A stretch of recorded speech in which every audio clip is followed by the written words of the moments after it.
सभी मित्रों को नमस्कार। बहुत सारे क्वेश्चंस आए हैं कि सर बताइए टीचर और कोच में क्या फ़र्क होता है। बहुत बार हम सुनते हैं कि ये टीचर है, ये कोच है, ये ट्रेनर है, ये मोटिवेटर है, ये काउंसलिंग है, काउंसलर करता है, ट्यूशन करता है, ये ट्यूटोरियल क्लासेस लेता है। ऐसे ही काफ़ी शब्द हमें सुनने को मिलते हैं।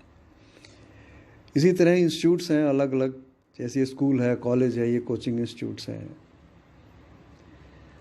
और जो अब स्कूल है, कॉलेज है और कोचिंग इंस्टीट्यूट्स हैं, तो इसमें कोचिंग इंस्टीट्यूट्स में जैसे बच्चे आईआईटी की तैयारी करते हैं, नीट की तैयारी करते हैं, जेईटी की तैयारी करते हैं, इसी तरह ग्रेजुएशन के बाद आईएएस आईपीएस की तैयारी करते हैं, वो कोचिंग इंस्टीट्यूट कहलाते हैं। जबकि सिलेबस वही है जो उन्होंने +2 में पढ़ा था या ग्रेजुएशन में पढ़ा था, लेकिन सिलेबस वही है, लेकिन पढ़ाने का यहाँ तरीका अलग आ जाता है, इसीलिए उनको कोचिंग इंस्टीट्यूट कहा जाता है।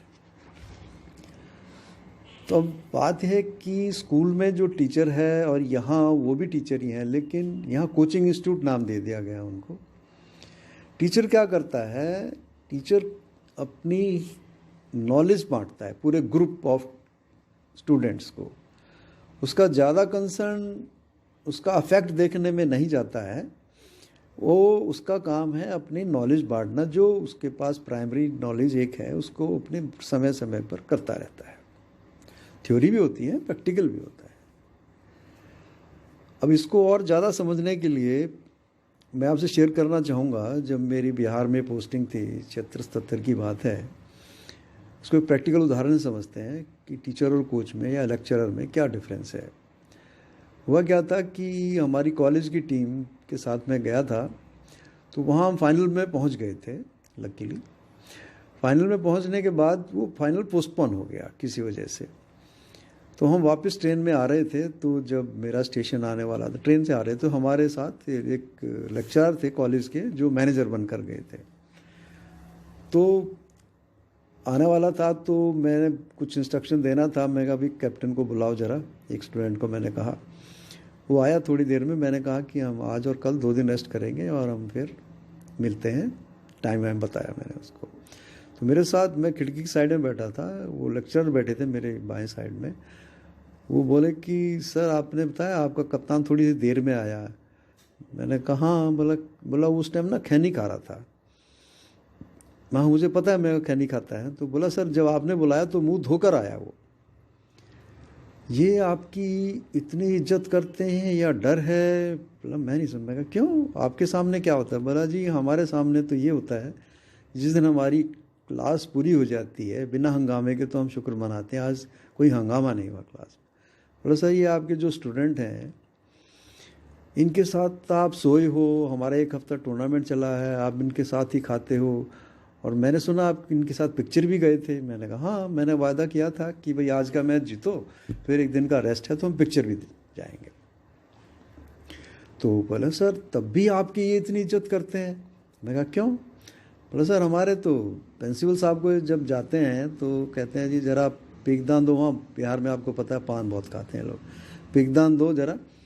बोला पीकदान लेके फिर कहेंगे कि चाय पान मंगाओ, फिर बात करते हैं। बोला सर हमारे तो ये हालत होती है और आपके सामने ये ऐसे बिहेव करते हैं। मुझे लगा कि आप किस चीज़ के लेक्चर हैं? बोले जी मैं इकोनॉमिक्स का लेक्चरर हूँ। ठीक है, तो आप क्या करते हैं? आपने लेक्चर देते हैं, कृषि की समस्या है, जो इकोनॉमिक्स का टॉपिक, केन्जियन थ्योरी है, कोई आपने पढ़ाई और चले गए आप तो? बोला हाँ यही करते हैं। मैंने कहा और आपका 60-70% रिजल्ट आ गया, आपके इंक्रीमेंट भी बन गया, आप अच्छे लेक्चरर में आ गए, भाई आपका रिजल्ट अच्छा है? बोला हाँ जी। मैंने कहा कोचों के साथ ये प्रॉब्लम है, कोच या तो 100% रिजल्ट है या 0 है, क्योंकि हम टीम के साथ ही जीतते हैं, टीम के साथ ही हारते हैं। ऐसा नहीं हो सकता कि भाई हम आधे हारे आधे जीते हैं, 60% जीते हैं। हमारे यहाँ नहीं होता ऐसा।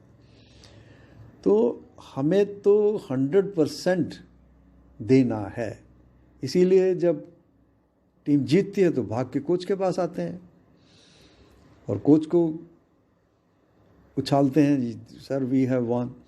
और इसी तरह जब टीम हार जाती है तो कोच प्लेयरों के पास भाग जाता है कंसोलेशन के लिए कि भाई कोई बात नहीं, फिर देखेंगे, फिर करेंगे। तो इस तरह ही होता है। बोला फिर ऐसे कैसे होता है?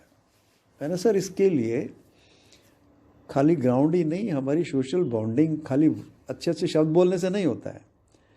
मुझे याद आया कि मैंने कहा जो हमारा स्ट्राइकर था इसकी मदर बीमार थी, जब हम ट्रेनिंग कर रहे थे हॉस्पिटल में, ट्रेनिंग होती, कुछ इंजर्ड भी होते हैं, तो हमने कहा भाई नहीं, जो रात को रुकना है हॉस्पिटल में मदर के पास, तो हमने कहा भाई ठीक है, जो स्ट्राइकर है वो हमारा इंजर्ड नहीं है, लेकिन उसको रात को रुकना पड़ेगा तो सुबह ट्रेनिंग में नहीं आ पाएगा। तो हमने कहा भाई हमारे जो 2 खिलाड़ी इंजर्ड हैं उनको सुबह ट्रेनिंग में नहीं आना है, उनको शाम को आना है। ठीक है, तो हमने कहा भाई ठीक है, ये तुम दिन में देखो, रात में तू घर आके सोएगा, ये दोनों वहाँ करेंगे। बोला ऐसे करते हैं? मैंने कहा हाँ। तब एक बॉन्डिंग बनती है एक दूसरे की, ऑफ द फील्ड भी दुख दर्द क्या है उसका हमें केयर करना पड़ता है। मैं कहा आप लोग तो लेक्चर दिया चले गए, उसके बाद तो छुट्टी हो गई, हमें तो क्योंकि 100% रिजल्ट लेना है, इसलिए हमें ये करना पड़ता है। और इस तरह ट्रेनिंग में होता है कि जो सब प्लेयर एक जैसे नहीं होते, तो हमें ग्रुप ऑफ होमोजेनियस ग्रुप बनाना पड़ता है। एक एक्सरसाइज करा रहे हैं तो उसमें जो अच्छे हैं उनको एक ग्रुप में, जो थोड़े से कम है उनको अच्छे, ताकि उनको ज़्यादा रेपिटेशन दे। इसी तरह हर ट्रेनिंग में हम अपने अपने ग्रुप बांट के और इंडिविजुअल को ध्यान देते हैं कि इसको जो हम चाह रहे हैं उतने इस लेवल पर ये आए, हर एक प्लेयर वो आए, तो हम तब ये फिर एक वो 100%, क्योंकि उसको साथ ही जीतना है साथ ही हारना है, तो इसीलिए कोच हमेशा से यही करेगा कि उसकी इंडिविजुअल डिफरेंसेस को देखते हुए उसके अकॉर्डिंगली उसकी ट्रेनिंग देगा और उसी के साथ हारेगा और उसी के साथ जीतेगा। यही बहुत फ़र्क है टीचर और कोच पे। चलिए फिर बात करेंगे, अपना ध्यान रखिए, अभी बहुत से और टॉपिक आएंगे तो हम देखेंगे। अभी फ़िलहाल अपना तो ख्याल रखिए कि coach is a very specialized doesn't mean कि ओनली फुटबॉल का रिजल्ट, जैसे हम लोग कहते हैं ना कि भाई 2 घंटे की ट्रेनिंग है लेकिन 22 घंटे क्या कर रहा है, वो रिफ्लेक्ट होता है 2 घंटे में। तो कोच को उसका भी रेगुलेट करना है जो 22 घंटे हैं, तो वो एक कोच और टीचर में डिफरेंस आता है। आशा है आपको कुछ क्लियर कर पाए होंगे। ध्यान रखिए, कोरोना का टाइम चल रहा है। धन्यवाद।